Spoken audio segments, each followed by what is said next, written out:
Não é você que vai atrás, não é porque você orou muito, não é porque você é mais bonito, não é porque você é mais esforçado. No momento da regeneração, o cristão ele é habilitado como uma capacidade para servir no reino. Vocês estão entendendo? O que Paulo pede para a gente? Olha, busque os melhores dons. O que significa isso? Ei, você precisa ter interesse em usar. Você precisa querer usar. Não adianta você ter e você não querer usar. Então, da nossa parte, cabe a gente o quê? O entusiasmo para descobrir qual é o nosso dom. Tentar entender aquilo que nós somos chamados para fazer. Qual é a parte de Deus? Nos capacitar. Primeira coisa, o dom é um carisma, é um presente soberano. É Deus que reparte pelo seu Espírito como Ele quer. Amém? Amém. Isso é muito importante. Tá? Então, não é por obras. Ele é pela soberana vontade de Deus. Número 2, eu falei para vocês, todo dom é pneumático, que significa ele é espiritual. Por que eu dei bastante ênfase nisso? Porque as pessoas ainda acham que o dom de ensino não é tão espiritual como o dom de cura, milagre ou o dom de línguas. Isso é uma falácia. Nós não podemos medir qual é mais espiritual do que o outro. Amém? O que nós sabemos qual é o que é mais importante no sentido de abrir a porta para os outros. No caso, é o ensino. Eu entendo que a Bíblia diz para que eu possa praticar e viver aquilo. Mas qualquer dom é espiritual. Por exemplo, dom de administração, nós vamos falar hoje, espiritual. Dom de alegrar alguém, exortar alguém, porque exortar não é brigar, né? Alegrar alguém é muito espiritual, como eu que estou aqui em cima, pregando a palavra, usando o meu dom de ensino. Qualquer dom, o menos popular possível que ele seja, ele é dado pelo Espírito. Por que eu estou falando isso? Porque a igreja precisa ser um lugar de diversidade de dons. Se as pessoas estão na igreja achando que só ensinar é dom, que só falar em línguas é dom, só se revelar é dom, a igreja vai morrer porque a gente precisa de outras áreas. Então existe o dom de misericórdia, por exemplo, que poucas pessoas pensam nele. Que é você ter uma empatia por alguém, você se sentir a dor daqueles que estão sofrendo de uma forma diferente e agir em relação a isso. Se não tiver alguém com esse dom no nosso meio, a gente vai ser pessoas que não se importam com os outros. E ponto. Vocês estão entendendo? Então qualquer dom, ele é espiritual. Tá? Então ele é um presente soberano, ele é espiritual. Terceiro, qualquer dom é para serviço. É para servir alguém. Toda pessoa que diz, eu tenho dom, eu quero desenvolver o meu ministério, Deus, o que o Senhor quer do meu ministério, não entendeu o que é o dom. O dom, ele só pode ser usado para o próximo.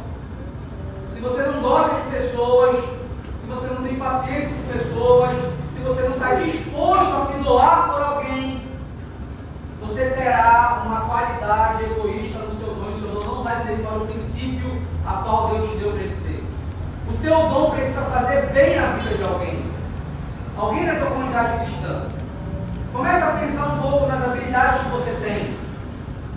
Se você tem uma habilidade, se você tem um dom, e esse dom não faz bem para alguém, ele não está sendo usado para glorificar a Cristo. Quarto, está falando quarto, né? Presente soberano, é espiritual, é para servir. Três, vamos para o quarto agora. Ele precisa ser visível. Quando a gente vai olhar no Novo Testamento, várias vezes o dom está relacionado com uma palavra que significa atividade visível ou energia visível. Não existe dom que não é visto pela comunidade. Por que o teu dom precisa ser visto pela comunidade? Porque às vezes o teu irmão está em dúvida do que ele foi chamado para ser. E quando ele vê você praticando o dom, ele consegue se encontrar. Quando alguém está de repente pregando aqui, aquela pessoa que tem o mesmo dom se desperta, eu quero ser isso, eu quero fazer isso. Então quanto mais covarde nós temos, mais prejudicial para a igreja local. Quanto mais a gente pensa em se esconder, quanto mais a gente pensa em estar no estado perfeito, a gente nunca vai conseguir fazer esse dom ser visível. O dom precisa ser visível. Aquele que ensina, aquele que tem misericórdia, aquele que alegra, aquele que administra, aquele que é generoso, isso precisa ser visível, porque isso vai inspirar outros irmãos, isso vai despertar outros irmãos. E por último, todo dom, e é a única vez que aparece isso em Efésios, todo dom é um presente para a comunidade cristã, para a igreja local. Lá em Efésios, o autor fala: Deus deu para a igreja apóstolos, presbíteros, mestres, evangelistas, e a palavra lá, que ele fala um pouco antes, Deus deu dons aos homens e o presenteou para a sua igreja. Essa palavra dom significa presente. É a única vez que essa palavra aparece nessa lista. Então, toda vez que alguém se levanta para usar o seu dom em prol da comunidade cristã, ele está presenteando a sua igreja cristã. Então, cada pessoa que está aqui, a Stephanie que subiu aqui para usar o dom dela, para poder falar, nesse exato momento nós vimos Deus presentear a nossa igreja local. Nesse exato momento que eu estou aqui, vocês estão vendo Deus presentear a igreja local. O irmão que abriu essa igreja, quem fez o café, quem se organizou para servir de alguma forma, vocês são um presente de Deus dado à igreja local. Por que eu estou falando isso? Porque às vezes a gente pode achar e tentar procurar onde é que está a presença de Deus. Eu não sinto a presença de Deus, eu não estou vendo Deus sendo real. Você não está vendo Deus ser real porque você não tem entendimento bíblico, mas Deus tem sido atuante no nosso meio. Deus tem presenteado a gente, o Espírito tem movido em nosso meio, nos capacitando. Olha o tanto que nós avançamos de 2 meses para cá. Olha o quanto vocês têm trabalhado nos bastidores. Então é muito importante a gente ter essa consciência a respeito do dom. Porque se não tiver essa consciência, não adianta entrar em debate teológico. Não adianta tentar dizer que a tua posição é A, B ou C. Porque antes de tudo, o dom, ele tem um porquê. Amém? Amém. Segunda coisa que eu falei para vocês foi que agora que eu entendi o que é esse dom, presente soberano, ele é para servir, ele é espiritual, ele é para ser visto, ele é um presente para a comunidade cristã. Eu falei para vocês qual é a forma que a gente usa o dom. Tem 2 formas clássicas e específicas. A primeira que eu falei é para edificar a igreja. Não adianta. Você pode querer que a sua igreja seja tudo que ela possa ser. Enquanto a gente não tiver braços e mãos, ela não será. Enquanto pessoas deixarem no meio do caminho de desistir, ela nunca será. Porque a igreja é feita de mão dadas, é feita de um corpo. E a linguagem que Paulo usa em Coríntios é: nós somos um corpo ligado pelas juntas. Vocês estão entendendo? A gente, como cristão, tem dois posicionamentos. Ou eu reclamo o que não tem, o que não progrediu, ou eu entendo que eu preciso me unir a esse corpo. Então, sim, meus irmãos, é um desafio. Porque o objetivo do dom da igreja é edificar ela. Da onde vem essa palavra edificar, biblicamente falando? O fundamento foi lançado pelos apóstolos e pelos profetas. Quem dá o crescimento é Deus. Essa pedra angular que sustenta tudo é o próprio Cristo. Nosso papel agora é o quê? Edificar. Nosso papel agora é continuar tomando conta e construindo. Nosso papel agora é de fato entender que a igreja é um organismo vivo. E meus irmãos, não ache você que edificar uma congregação é algo fácil. Por que edificar uma congregação não é algo fácil? Porque para servir, vai ter horas que você pensar mais na sua congregação do que em todos os seus medos, suas resistências e seus fracassos. O segundo ponto que eu falei para vocês é, já que o dom edifica a igreja, então se você olha para a nossa igreja, ela precisa ser edificada, ela precisa progredir. Nós precisamos de mãos, de pessoas que falem, eu passo por crises, eu tenho minhas dificuldades, eu tenho minhas lutas, mas eu estarei aqui, porque assim como eu passo crises, assim como eu passo dificuldades, meus irmãos também passam. Se todo mundo pensar igual, e todo mundo desistir, achando que o outro vai tomar uma atitude, a igreja para de existir. E Deus ele é tão soberano, que Ele coloca no nosso coração o Espírito dele, para que a obra dele não dependa da nossa vontade humana. Porque em todos os momentos que você que usa o seu dom pensou em desistir, algo dentro de você te manteve firme. E não foi você. Foi quem? O Espírito de Deus. Todas as vezes que você aborreceu, que você se chateou, que você achou que não era aquilo, o Espírito de Deus nos convenceu do nosso pecado. Então o dom ele é usado para edificar a igreja, mas também ele é usado para o maior bem supremo, o amor. Quando eu uso o meu dom, eu estou dizendo para o meu irmão, eu te amo. E eu falei na pregação passada que isso aqui é bem interessante, sabe por quê? Porque um dos maiores desafios que um pastor, um líder, um irmão na fé pode passar é a acusação de que você não ama aquele irmão, porque você não lembrou dele. Se a gente começar aqui a definir amor conforme cada um acha que tem que ser amado, nós estamos indo para um abismo. Agora, você que está me vendo, você que já usou o teu dom, já gastou o tempo, já deixou de fazer alguma coisa para ajudar o irmão, para atuar na tua igreja cristã, não tem maior ato de amor. E sabe o que acontece na maioria das vezes? Esse ato de amor, constituído biblicamente por Deus, ele é negado. Poucas pessoas vão valorizar o irmão que faz o irmão que te recebe com um sorriso na porta, o irmão que se preparou sábado, sexta, a semana inteira para ensinar no curso de membresia, alguém que se preparou para ficar com as crianças, enfrentando seus medos, seus desafios, alguém que está na administração da igreja, organizando. As pessoas não têm a tendência de ver isso como amor, porque elas querem definir o amor conforme elas querem. Eu quero ser amado desse jeito. E quando a gente vai olhar para a Bíblia, quando eu uso o meu dom em prol do próximo, porque é para isso que o Espírito de Deus deu esse dom. O que eu estou fazendo? Eu estou amando ao próximo.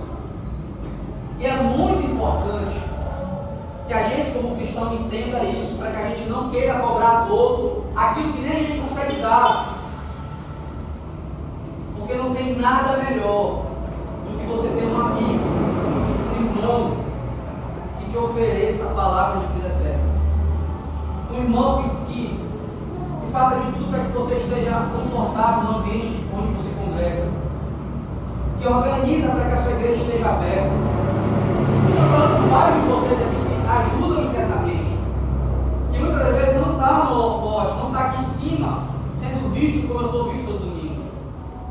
Mas o dom, ele é a maior fonte de amor ao próximo. Por isso que Paulo fala, não adianta profetizar, dar dinheiro aos pobres, não adianta conhecer todos os mistérios, não adianta usar o teu dom se não tem amor. O que é isso? É quando eu estou usando o dom para me gloriar, por causa de mim. Sou eu que tenho o dom, eu que faço, e eu não pensei nas pessoas. Por exemplo, quem já ensinou aqui sabe, você se preparar horas e horas, dias e dias, chegar e não ninguém. Você estava esperando 30 pessoas, veio só 2, você fica decepcionado. Sabe o que é isso? É o dom que não é usado para o lado.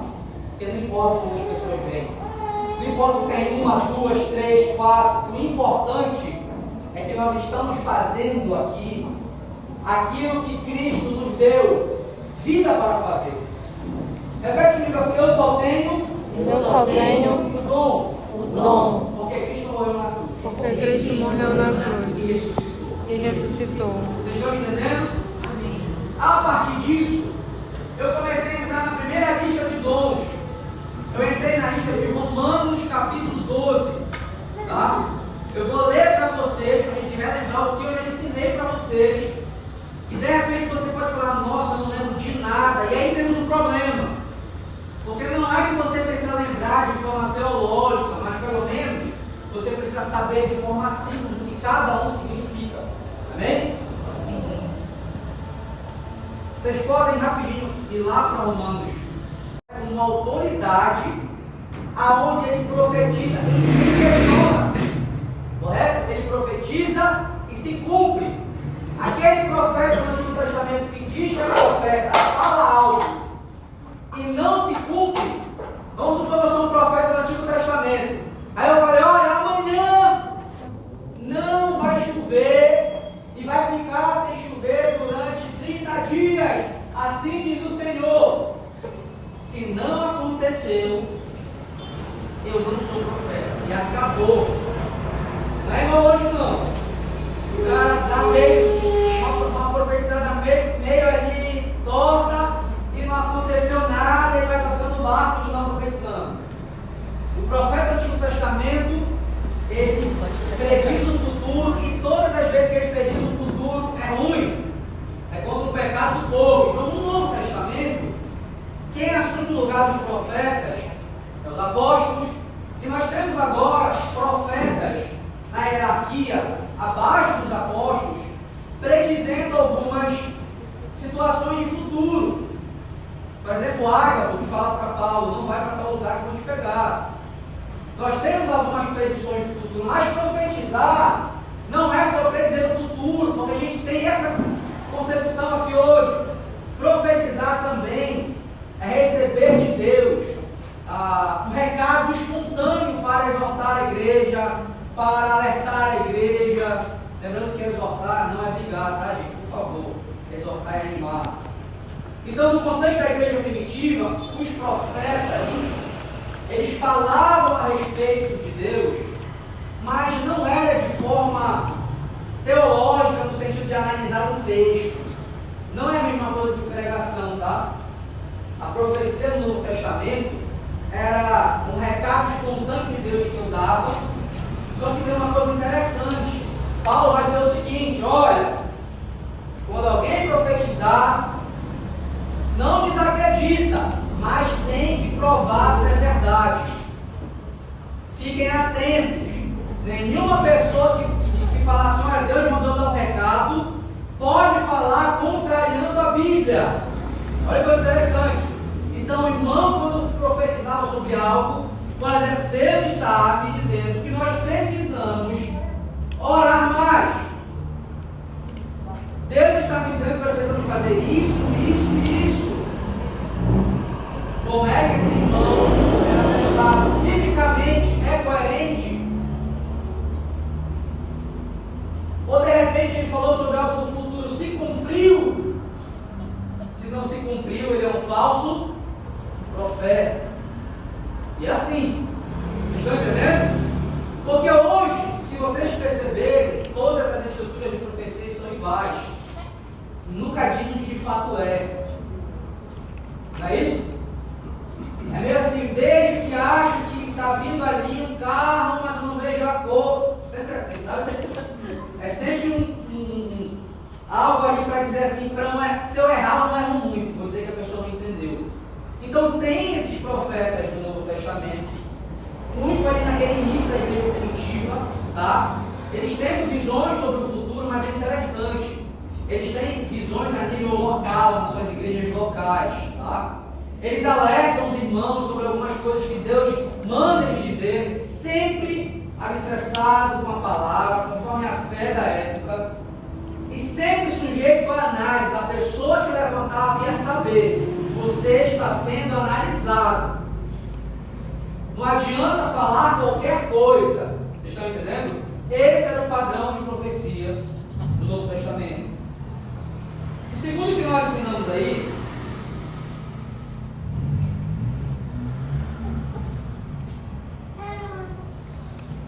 4. 6, nós estamos no 6, né? Se alguém tem o dom de profetizar, que use com a proporção da sua fé. Nós ensinamos também, se o seu dom é servir, sirva. Aí eu falei para vocês o que é o dom de servir, muito encontrado no diaconato. Amém? Pessoas que estão cuidando para que a igreja possa estar funcionando. Mas o dom de serviço também não está só no diaconato. O dom de serviço também pode estar em cada irmão que ajuda essa igreja a funcionar. Isso é um dom. Quer que eu te dê um exemplo? Tem gente que tem um carinho especial pelos bastidores. Se você colocar uma pessoa bem aqui, para ela pregar, para ela falar, ela não consegue. Mas se você colocar ela aonde ninguém está enxergando, tipo assim, no altar, nos bastidores, essa pessoa faz um belíssimo trabalho. Ela se encontra nesse trabalho. Então, se você é esse tipo de pessoa, é esse dom que eu estou falando, o dom de servir, de ajudar, cooperar. Em alguns lugares, em algumas traduções bíblicas, está o dom de ajudar, tá bom? Outra coisa que eu ensinei para vocês também. Se o seu dom é ensinar, ensine. Aqui a gente não precisa explicar muito, né? Mas de forma rápida, o que é o dom de ensinar? Ele tem uma característica, tá? Importante. Qual a característica dele? Eu, quando vou estudar, enquanto para outros é um peso, para mim é satisfatório. Quanto mais eu me estudo, mais eu me envolvo e eu consigo entender coisas de uma forma que outras pessoas não estão entendendo. E quando eu abro a minha boca para falar sobre isso, eu começo a conseguir explicar coisas difíceis de forma simples. Vocês estão entendendo? Esse é o dom de ensinar.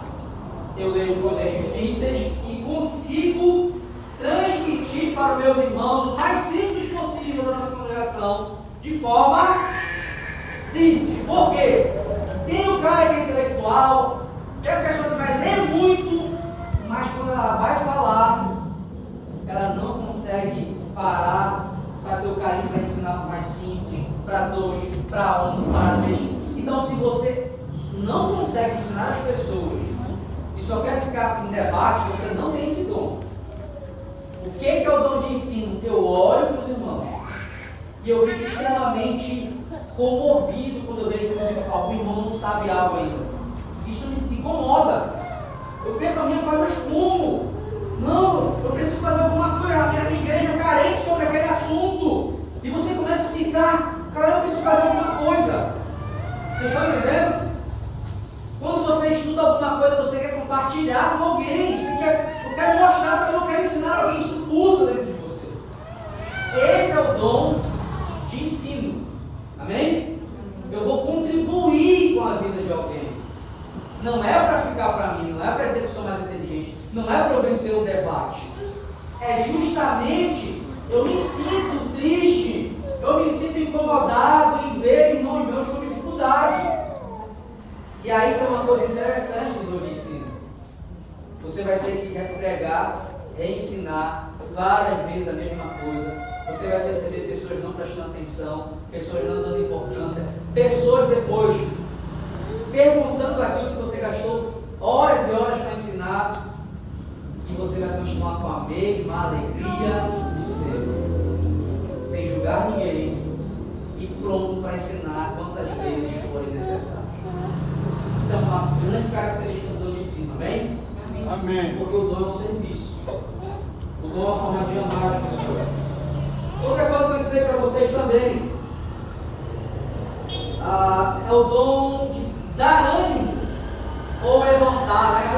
Aqui no Pará a gente fala, olha, tem que exortar a igreja mesmo. Não é isso que a gente fala? Eu não sei se em outros lugares fora do Pará as pessoas usam a palavra exortar dessa forma, mas a palavra exortar é para dar ânimo.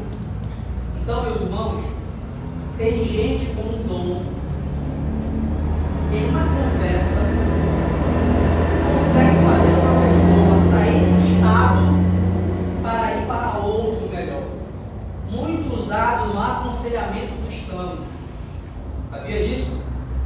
Tem pessoas que quando elas param para conversar com você, é incrível, qualquer pensamento errado, sentimento errado, parece que você é inundado por esperança através daquela pessoa, você conversa com você de uma forma que é difícil explicar. Então esse dom de animar os irmãos em momentos difíceis, em momentos de confusão, sabe, em momentos de crise espirituais, é um dom extremamente importante. Estão entendendo? Geralmente, as pessoas procuram muito você para conversar, para perguntar. Parece que você conversa diferente, a tua presença é diferente. Esse dom de exortar é muito importante para a comunhão dos irmãos, sabe? Quando você está em comunhão com os irmãos, isso te ajuda muito. Porque essa pessoa, cara, ela não vai ser a que vai ficar aborrecida. Ela não vai ser a que vai ser frescurenta. Ela vai ser a pessoa que entende o propósito, e a presença dela muda o ambiente. Então o dom de animar, de exortar os irmãos, ele é muito importante. Ele pode ser usado numa pregação? Pode. Ele pode ser usado num aconselhamento? Pode. Ele pode ser usado numa conversa sem ter cara de aconselhamento também. É assim que era usado na igreja primitiva. Vocês estão entendendo? Você imagina uma igreja como essa, perseguida, como esse dom era importante. Irmãos que às vezes perdiam suas coisas, que eram presos. O próprio Paulo preso, ele fazia questão de ter alguns irmãos que tinham essa dádiva. O próprio Timóteo tinha essa dádiva, o próprio Lucas tinha essa dádiva. Que eram irmãos que ficavam com ele quando ele estava preso, quando ele estava ali sem poder sair e ver as pessoas que ele mais ama. Muitos irmãos iam visitar ele. Então, esse dom é muito importante. Outro dom que também nós aprendemos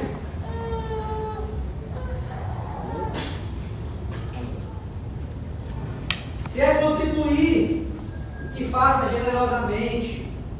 É o que nós falamos muito aqui, muito da nossa oferta é generosidade. E o que a generosidade é? Ela é um ato muito difícil. Em que sentido? Primeiro, é porque a generosidade ela não pode esperar nada em troca.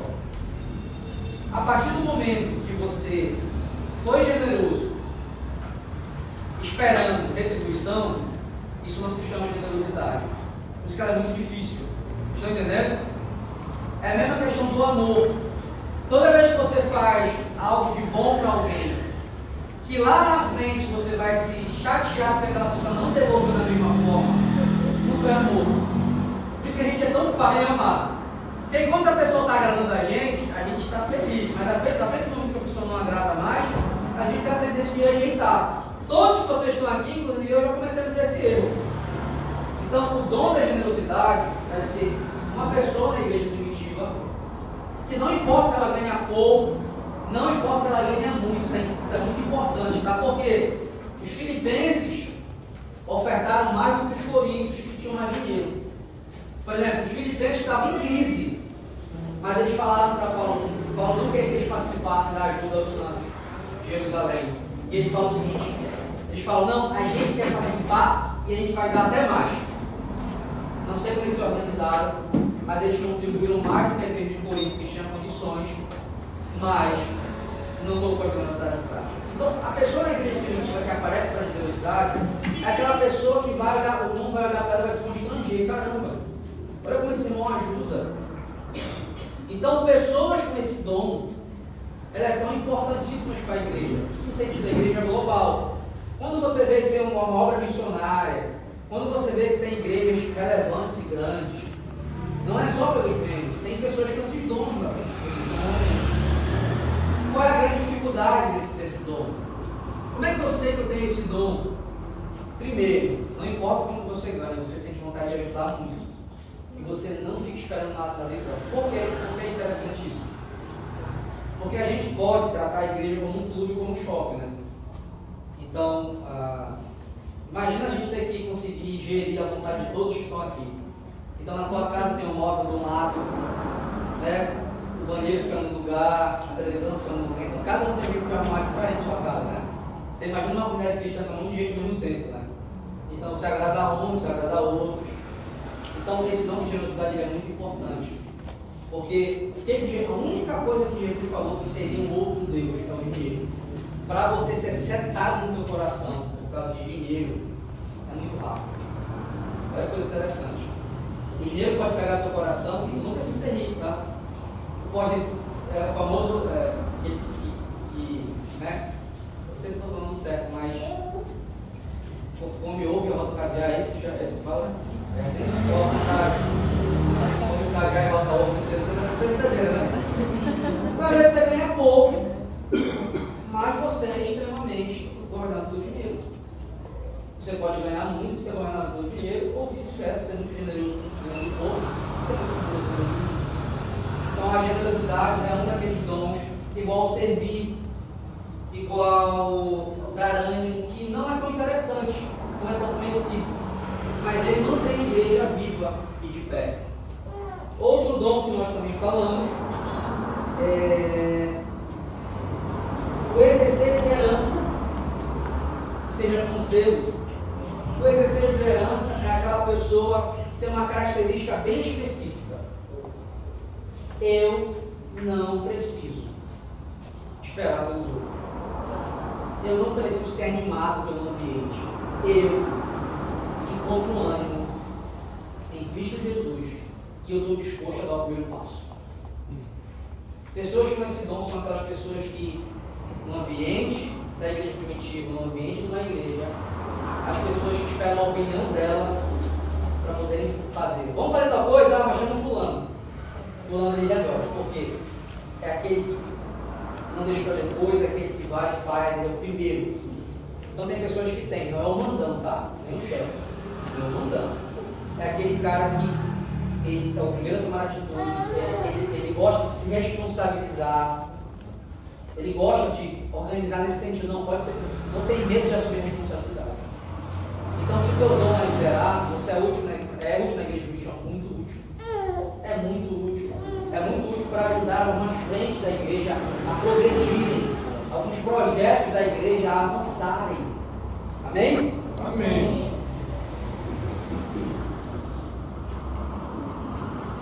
E ele fala assim, ó, o último lá, se é mostrar misericórdia, faça com alegria. Misericórdia também é um dom muito parecido com a generosidade. O que é misericórdia? Na bem-aventurança, a gente falou que misericórdia é você entrar no outro e olhar com o olhar do outro.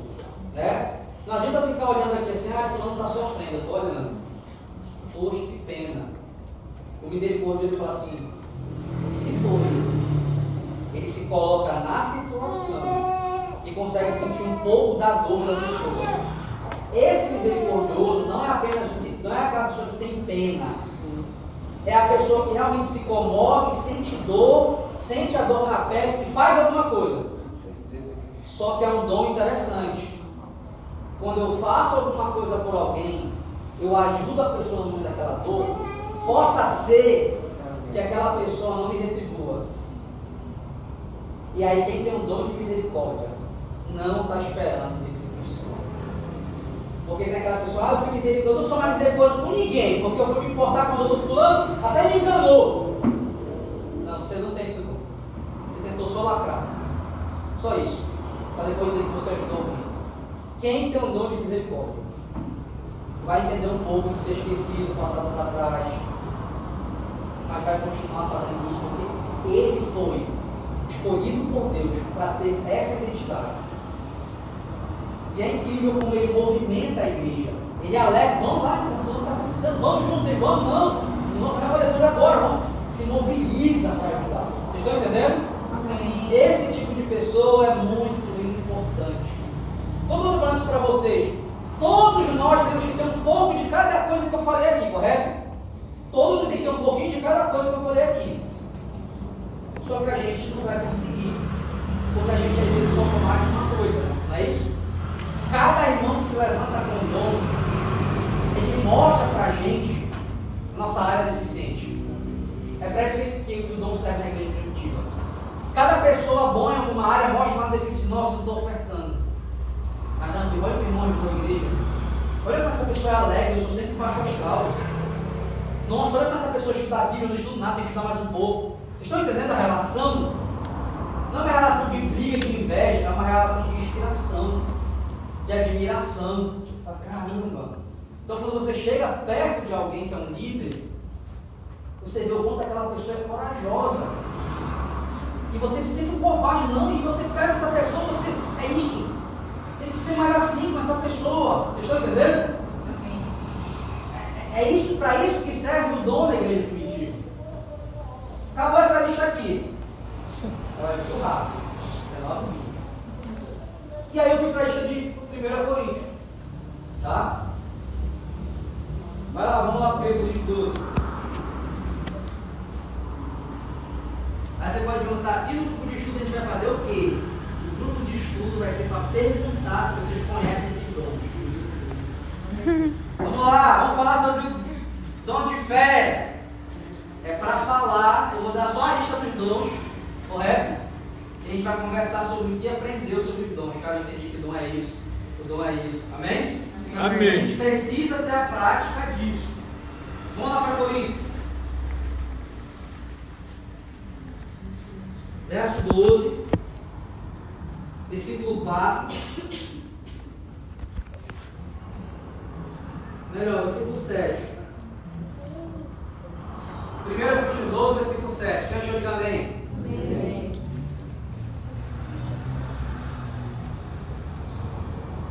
Diz assim, ó: a cada um, porém, é dada a manifestação do Espírito, visando o bem comum.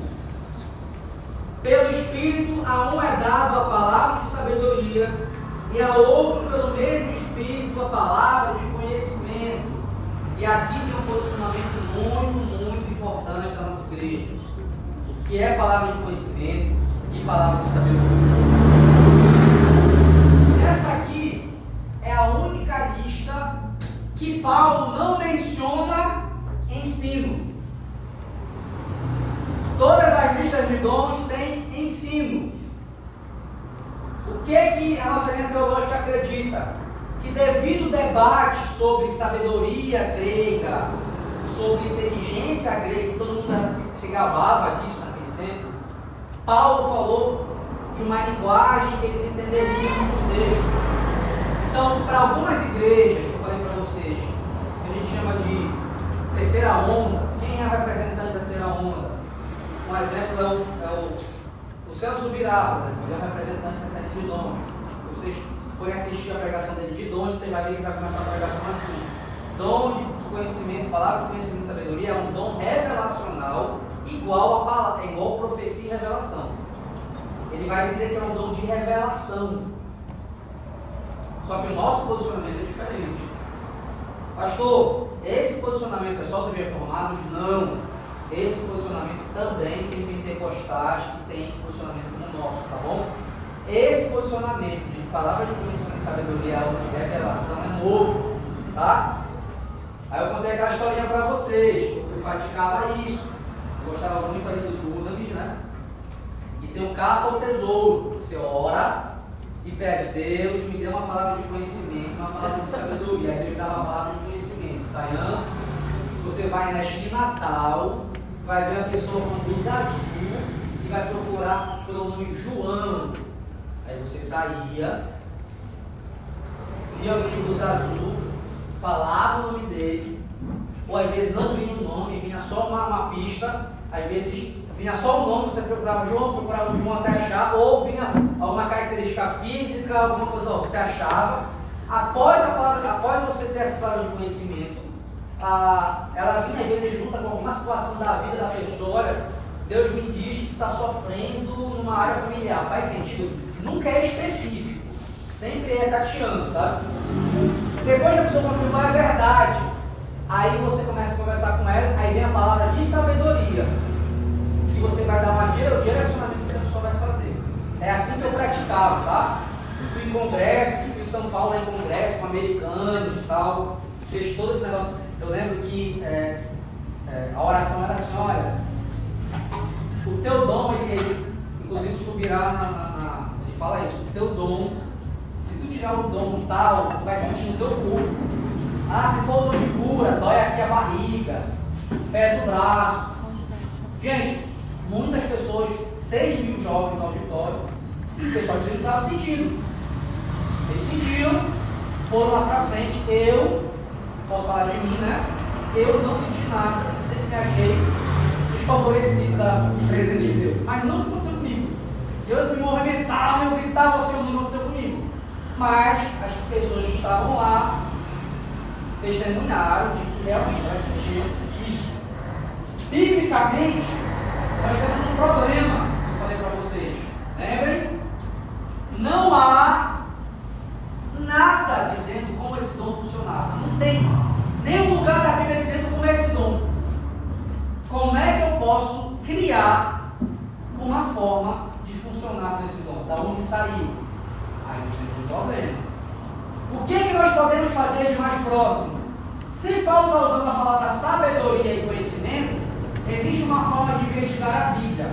Quando eu estou em dúvida em alguma palavra, eu vou investigar todo o livro para saber como é que o autor usa aquela palavra.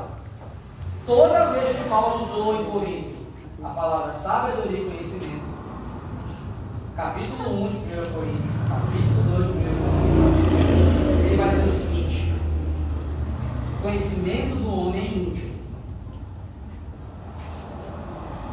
porque coube a Deus revelar algo que é loucura para os homens. A sabedoria de Deus é Jesus Cristo. Então, para Paulo, todo conhecimento e sabedoria sempre é atrelado a entender e falar sobre Jesus. Quem é a sabedoria de Deus? Quem é o conhecimento de Deus?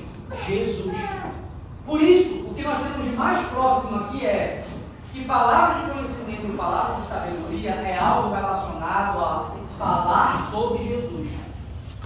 Então, qual é o nosso posicionamento como igreja? Palavra de conhecimento é a capacidade que nós temos, que nós recebemos de Deus, para entender o Evangelho, para entender questões espirituais. Não é de forma acadêmica, não é porque eu li, porque até o cara que é acadêmico e é convertido, regenerado, para ele ser acadêmico foi o Espírito Santo que fez ele ser. Vocês estão entendendo? A capacidade intelectual de um novo nascido, de um regenerado, até essa capacidade é do Espírito, não é autônoma. Vocês estão entendendo? Não é autônoma. Então, palavra de conhecimento e sabedoria, se Paulo diz no próprio livro de Corinto, toda vez que ele relaciona com Cristo, com pregar o Evangelho, com falar da loucura da cruz, o mais próximo que nós podemos chegar de palavra de conhecimento e palavra de sabedoria é um outro nome para ensino, para o dom de ensino. Porque o dom de ensino a gente pega a verdade da cruz, a verdade de Deus, a verdade de Cristo, e a gente entende ela, esse conhecimento que nós temos. E quando a gente ensina as pessoas, a gente não pode só apenas ensinar as pessoas, a gente precisa o quê? Dar um direcionamento prático. Meus irmãos, se vocês olharem para mim e achar que isso que está acontecendo aqui agora é fruto do meu esforço intelectual, não é. Às vezes eu lembro qual foi o dia e a data que eu senti algo acontecer totalmente diferente em mim. Eu estava na sala da minha casa e eu recebi a oportunidade de pregar. Eu lembro que eu nunca tinha lido daquele jeito. Eu peguei o livro de Atos e eu peguei das 5 da tarde até as 10 da manhã do outro dia, sem dormir. Eu comecei a estudar aquilo, parece que meu coração chorei naquele dia. Parece que eu tinha entendido algo que eu nunca tinha entendido na minha vida. Então, até o meu dom mais intelectual, ele também provém do Espírito. Vocês estão entendendo? Se não fosse o dom que o Senhor me deu, eu não seria alguém que estaria lendo. Vocês estão entendendo? Então, até o intelectual que você tem em você tem que ser dado pelo Espírito. Vocês estão entendendo? Então, o que é a palavra de conhecimento e sabedoria? É a capacidade, conhecimento de entender as verdades de Cristo e ensinar pessoas. O que é a palavra de sabedoria? É a capacidade de pegar isso que eu ensinei e falar assim, conselhos práticos para a vida. Vocês estão entendendo? Amém?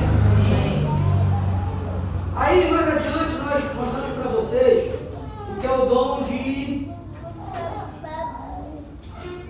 da fé agora, né? Dom da fé, dom da cura e dom de milagre. Fé, um momento difícil que eu estou, um momento que está um caos, e eu recebo de Deus uma capacidade para crer no impossível, no extraordinário, que não vem de mim. Exemplo, Daniel jogado na cova dos leões. Aí todo mundo fala, olha Daniel, palmas, servo de Deus. Não.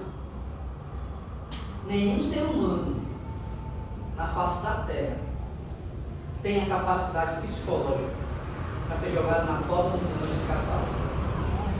O que aconteceu na vida de Daniel foi um milagre, tá? Deus deu fé para ele, que ele não tinha. Então ele conseguiu confiar que nada iria acontecer com ele e nada aconteceu. É o exemplo que eu dei de Paulo. Está no meio de uma tempestade. Vai naufragar o navio. E ele levanta e fala assim, Deus já me disse, o barco vai ser destruído, mas ninguém vai morrer. Tem que ter o que para confiar nisso? Tu imagina a onda brava. Você já viu esses filmes, né? Não é humano. Essa fé é divina. Vocês estão entendendo? Isso é um dom. E esse dom que eu sinto, eu consigo também motivar as pessoas ao meu redor. É a fé que eu preciso usar para orar que alguém vai ser curado. É a fé que eu preciso usar para pedir um milagre. Então, eu falei para vocês que o dom da fé é um acréscimo à nossa confiança em Deus, para momentos específicos. Então eu uso esse acréscimo para outros dois dons, que é o de cura. Cura é sempre relacionado a doenças físicas. E a palavra cura é interessante porque ela não está no singular, ela está no plural. Dons de curas. Eu falei isso para vocês, que é interessante isso. Dando a entender que para cada doença específica, Deus dá uma capacidade específica para alguém conseguir efetuar a cura. Assim funciona na linha cognitiva. Vocês estão entendendo? Alguns teólogos debatem isso pela expressão em grego, que dá a entender no plural um artigo, uma nomenclatura que mostra que não era definitivo quando alguém fala é o meu dom. O cara fala assim, ó, vai ter uma cruzada de milagres, gente, vai ter milagre hoje. Tem os caras que falam assim? Segundo essa palavra em grego, o dom de curar, ele era dado para alguém quando uma doença específica se manifestava e Deus queria resolver aquela doença específica. Não era eu querer ver que curar, ter que curar, ter que curar. Estão entendendo? Era para a doença específica. Deus ia lá e capacitava. Deus ia lá e capacitava. E mais que nós temos o dom de milagre. O que é milagre, pastor?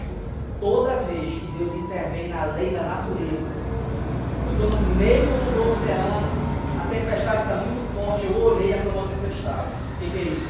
Milagre. Eu estou, de repente, meu filho saiu correndo no meio da pista. E eu falei, salve meu filho, Senhor. E de repente, já viu aquele carro passa por cima da criança, não acontece nada. O que é isso? É um milagre. Alguém sofreu um acidente e está bem. Eu vi esses dias um carro bateu uma família, amassou o carro inteiro do menino lá dentro, estava toda a família pessoal. O que é isso? Isso é um milagre. Estão entendendo? O milagre é toda vez que Deus intervém na lei comum da natureza para ajudar um servo seu. Elias orou, parou de chover.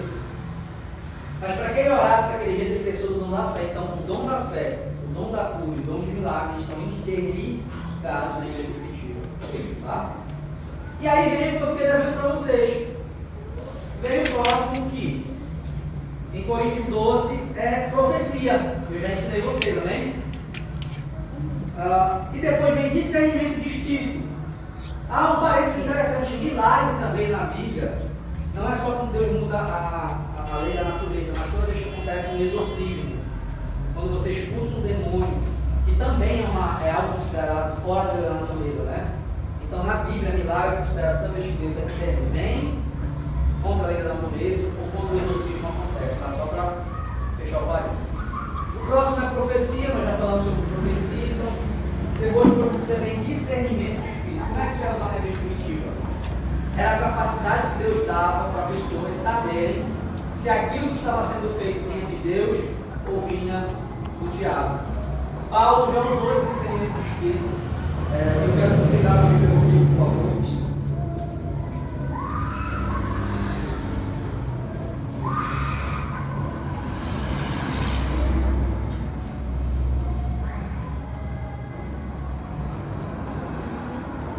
Vocês vão abrir comigo em Atos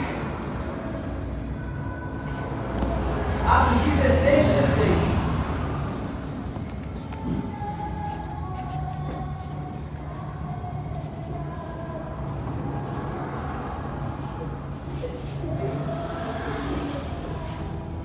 Deixaram aí?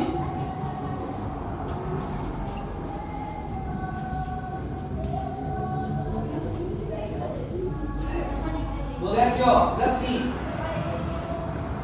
certo dia, indo nós para o lugar de oração, encontramos uma escrava que tinha um espírito pela qual predizia o futuro. Ela ganhava muito dinheiro para os seus senhores com adivinhações.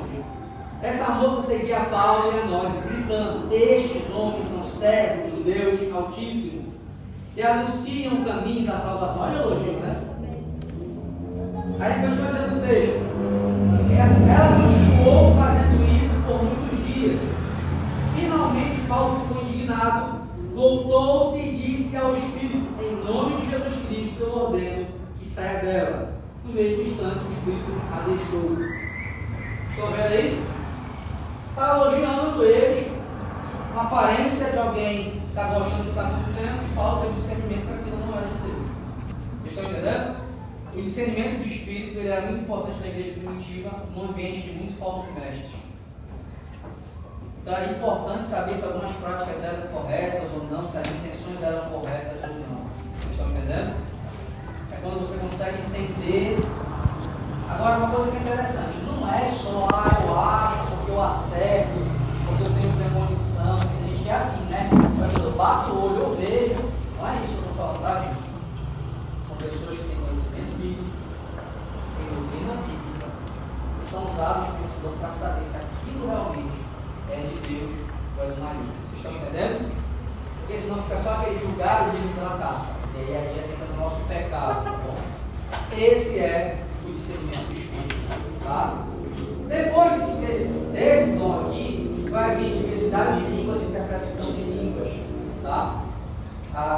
E a gente vai falar no próximo domingo sobre ele. Mas só para te explicar algo interessante. Tem alguma outra lista? Tem outras listas de dons, tá? Que só se repetem. Então, eu quero ler aqui para vocês, para a gente ir para o final, um pouquinho como é que funciona essa tabela de dons, tá? Vocês terem uma noção um pouquinho como é que elas são encontradas, tá? Aqui, ó. Romanos 12, 6. Eu tenho dom de profecia na lista. 1 Coríntios 12, eu também tenho dom de profecia. Em 1 Coríntios 12, 28, um pouco mais à frente, eu tenho uma citação sobre Deus dar profetas à igreja, que é a mesma coisa, o profeta usa o dom de profecia. Em Efésios capítulo 4, 11, eu tenho uma lista de ofícios e dons com o nome de profecia também. Então, é a mesma coisa que eu expliquei para vocês.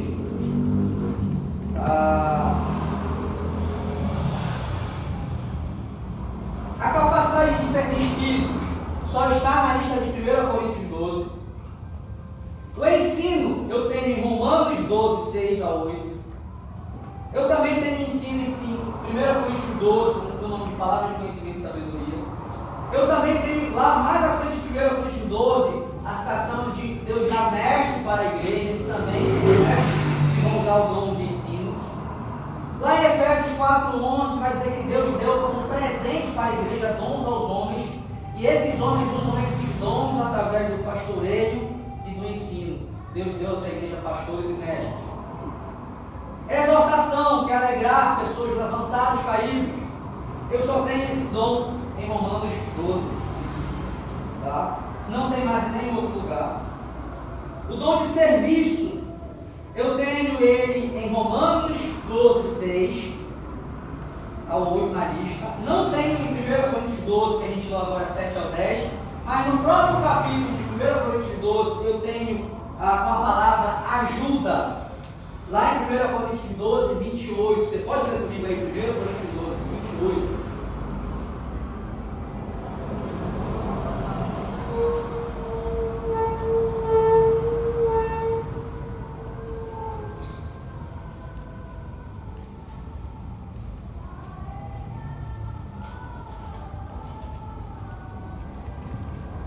Acharam aí 1 Coríntios 12, 28.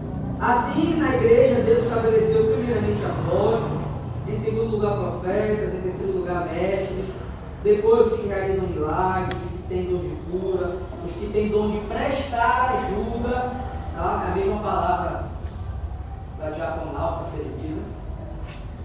Os que têm dom de administração e os que falam diversas línguas. Onde ficou faltando aqui? Então, já falei sobre apóstolos, já falei sobre mestre, né? Já falei sobre profeta, já falei sobre profecias. Faltou o dom de administração. O que é esse dom de administração?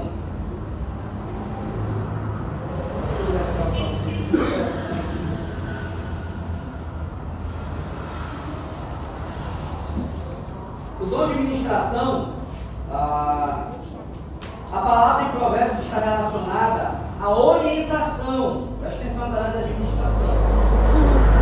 A direção que devemos tomar na vida. A palavra relacionada, Kibernet, se refere a pilotos ou comandantes de uma embarcação. O dom, por exemplo, de liderança, provavelmente designa o mesmo dom. Está no mesmo campo, geralmente ali, quem está no campo da liderança também está ali no campo da administração. Em Romanos, alguns entendem como o ato de prestar auxílio ou cuidar dos outros, mas em 1 Tessalonicenses 5,12 e em 1 Timóteo 3,4 ou 5,17, o mesmo termo denota liderança. Uma das maiores necessidades da igreja é a liderança piedosa e missionária. O que significa o dom da administração? Alguns comentaristas acreditam que o dom da administração é o mesmo que o dom da liderança. Por exemplo, em Romanos 12, fala assim: aquele que lidera, que presida bem. Significa assim, aquele que lidera, que administre bem. Então você pode ver, por exemplo, que na lista de Corinto aqui, de Coríntios, aparece já o dom da administração. Tá? Então, alguns comentaristas, a maioria deles vão botar a administração como liderança. Tá? Essa ideia de organizar, fazer acontecer, tomar a frente de alguma organização. Amém? Amém. Meus irmãos, essas são as listas de dons. Nós encerramos aqui a lista de dons. Fica a cargo de vocês agora conversar sobre essa lista de dons. Ver se vocês entenderam cada coisa, se realmente fixou na mente de vocês. E nós temos mais 2 encontros relacionados a dons. Nós vamos falar sobre o dom de diversidade de línguas e interpretação. Como é que vai funcionar isso? Nós temos 3 eventos em Atos, tá? Se eu não me engano, esse é o lá, que nós encontramos o dom de línguas. Nós temos outros 2 textos importantes em 1 Coríntios que falam sobre o dom de línguas, tá? Nós vamos analisar os dois ambientes, o ambiente em Atos, o ambiente em 1 Coríntios. Amém? Amém. Agora uma coisa eu tenho certeza, todos vocês estão aqui e falavam. Eu tenho certeza que a maioria de vocês nunca parou para estudar sobre isso. E vocês só replicaram algo que você não aprendeu.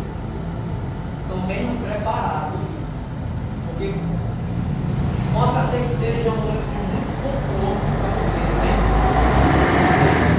Nós só vamos ficar com aquilo que a Bíblia permite ficar. Que a Bíblia não explicar para a gente não vai criar nada em cima, amém? Correto? Então, eu vou ser bem cuidadoso, bem preparado, bem com papel,